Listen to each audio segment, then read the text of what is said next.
Assalamualaikum warahmatullahi wabarakatuh. Perkenalkan, saya Hirundini Rustica Absari, NIM 111170077 dari kelas Teknik Komunikasi Biologi E. Kali ini saya akan membahas mengenai glasiasi lingkar aktif sebagai dampak perubahan iklim pada Biopleistosen.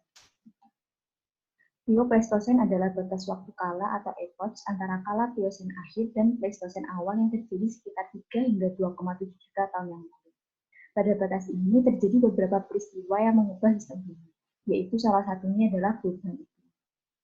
Perubahan iklim ini tercatat oleh isotop CO2 dan boron dari sampel mikrofosil foraminifera vulkanik, yaitu Globigerinoides saccharifer dan Globigerinoides subtilis.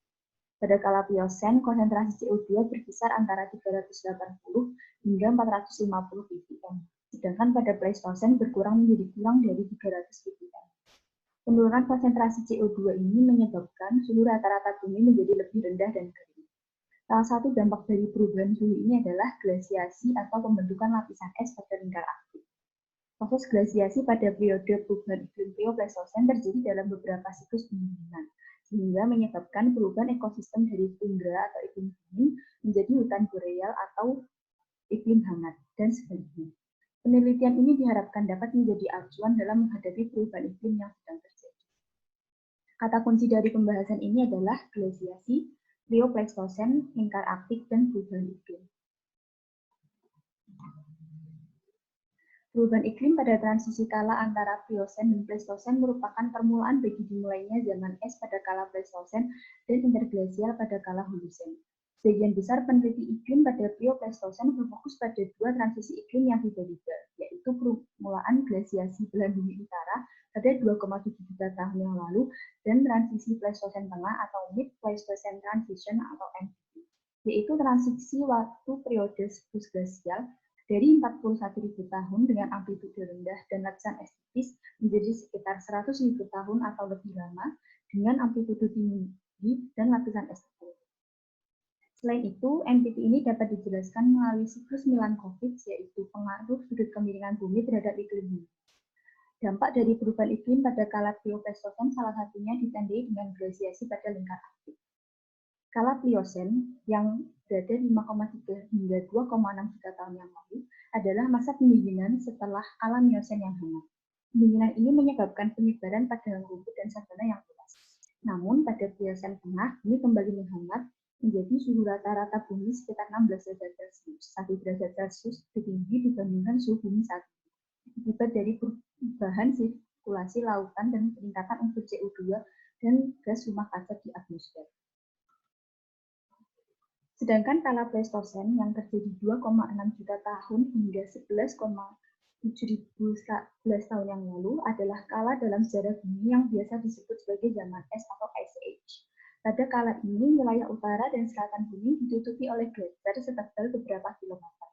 Penting untuk mengetahui bahwa Pleistosen adalah serangkaian zaman es yang dipisahkan oleh periode interglasial yang relatif singkat.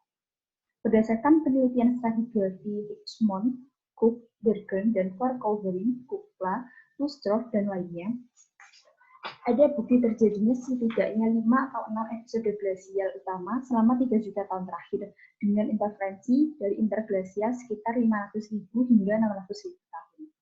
Ada 3 sumber informasi utama untuk mengetahui palet glasial, yaitu catatan umur glasial detail dan tanah interglasial melalui penentuan umur karbon 14 dan KAR, catatan isotopik dari mikrofosil bendik dan vulkanik laut yang umurnya ditentukan oleh stratigrafi paleomagnetik, dan bukti geomorfologi permukaan laut dengan umur atau kronologi terumbu karang melalui metode uranium, thorium, dan karbon 4 pada granul. Pada pembahasan kali ini, rekaman paleoglasial akan dijelaskan melalui catatan isotropik dari mikrofosil planktonik. Rumusan masalah pada pembahasan antara lain, yang pertama, apa saja yang dapat digunakan sebagai bukti untuk menjelaskan perubahan iklim pada Biopleistosen. Yang kedua, bagaimana proses glasiasi pada lingkar aktif selama perubahan iklim pada periode Biopleistosen. Tujuan dari penelitian ini adalah untuk mengetahui skenario perubahan iklim pada Biopleistosen terhadap glasiasi di lingkar aktif, sehingga dapat digunakan sebagai acuan untuk menghadapi perubahan iklim yang sedang terjadi di masa kini. Sedangkan manfaat dari penelitian ini adalah sebagai acuan dalam menentukan perubahan iklim yang sedang terjadi saat ini sehingga perubahan iklim dapat terjadi sesuai dengan siklus alaminya, tanpa adanya campur tangan manusia. Melalui penelitian ini juga dapat memacu masyarakat menjaga kelestarian bumi sehingga ekosistem bumi terjaga. Dalam penelitian ini, metode penelitian menggunakan metode referensi yang berasal dari jurnal biologi. Berikut ini merupakan tahapan penelitian, yaitu pembagian topik, penentuan judul, pengumpulan data sekunder, studi data sekunder, pengolahan data, dan akhirnya menjadi output berupa referat dan juga PPT. Slide 5. Ini merupakan bukti perubahan iklim. Laju perubahan iklim sangat bergantung pada keakuratan data CO2 yang digunakan. Meskipun ada kecenderungan peningkatan antara berbagai proksi CO2 yang berbeda, perkiraan tekanan parsial CO2 atau proton CO2 untuk Pliocene masih berkisar antara 190 hingga 440 mikroatmosfer dengan konsentrasi sebesar 380 hingga 450 ppm, sekitar 30% lebih tinggi dari era pre-industri. Sedangkan pada Pleistocene konsentrasi CO2 kurang dari 300 ppm. Data isotop boron ini akan membantu dalam menjelaskan pH dari air laut. Isotop boron dan oksigen akan membantu dalam menjelaskan fungsi dari rasio alkalinitas dengan jumlah karbon terlarut dalam laut. Berkurangnya kandungan CO2 menunjukkan kondisi bumi yang semakin dingin dan adanya regresi yang diakibatkan oleh pembentukan es di lintang bumi, menyebabkan jumlah fosil terus berkurang. Perubahan terlihat jelas di 2,6 juta tahun yang lalu. Penyebab dari berkurangnya kadar CO2 belum mampu dijelaskan oleh para ahli. Ini merupakan hasil penelitian dari Martinez Putty. Ini merupakan sampel fosil Globigerinoides super dan Globigerinoides acuifer. Gambar A di samping menunjukkan proton CO2 dari sampel batuan sedimen yang diambil di Selat Panama dan Samudra Atlantik di dekat Afrika. Sedangkan gambar B dan C merupakan proton CO2 dan boron 11 dari fosil foraminifera plankton yang diambil di Selat Panama, yaitu Globigerinoides acuifer yang ditandai dengan lingkaran biru dan kotak merah, sedangkan Globigerinoides super dilambangkan dengan kotak biru. Gambar D adalah data konsentrasi CO2 selama Pleistocene. Di sini saya sajikan gambar mengenai lokasi pengambilan sampel.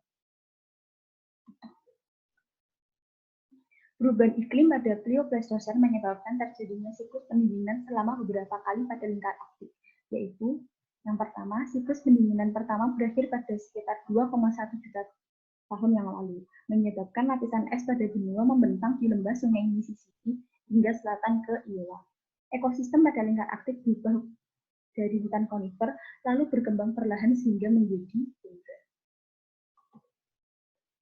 Yang kedua, iklim hangat ini mengawali siklus pendinginan kedua yang lebih besar daripada siklus pertama dan siklus pendinginan dimulai lagi pada 300.000 tahun kemudian, menyebabkan tumbuhnya lapisan es abadi, terbentuknya permafrost di Siberia dan juga Alaska.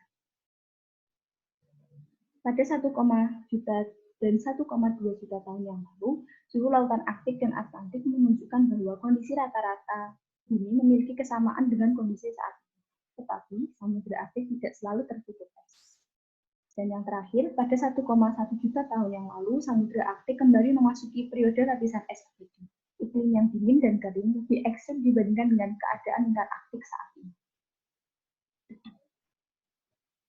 Ilustrasi di samping mengasumsikan lingkar Arktik tidak memiliki lapisan es abadi termasuk Greenland. Konsentrasi CO2 digambarkan sesuai dengan kondisi awal glasial Pleistocene. Di sini disajikan pada gambar yang disimbolkan A dan juga B. Selama transisi Pleistocene di sini disajikan dengan gambar C dan juga D. Dan juga Pliocene yang hangat dilambangkan dengan gambar E dan F. Ilustrasi ini berdasarkan rekonstruksi vegetasi dari analisa Serbuksari oleh Judy Brigham Grete pada tahun 2013. Kesimpulan pada pembahasan ini adalah perubahan iklim pada Pleistocene yang menjadikan bumi lebih dingin dan kering diakibatkan oleh berkurangnya kadar CO2 di bumi sehingga menyebabkan dimulainya siklus glasiasi di lingkar Arktik yang terjadi secara berselang-seling antara iklim dingin dan sedang atau menghangat, sehingga menyebabkan ekosistem berubah-ubah dari tundra menjadi hutan boreal atau konifer dan juga sebaliknya. Berkurangnya kadar CO2 didapatkan dari analisa isotop pada mikrofosil foraminifera plankton. Ini merupakan daftar pustaka yang saya ambil. Terima kasih.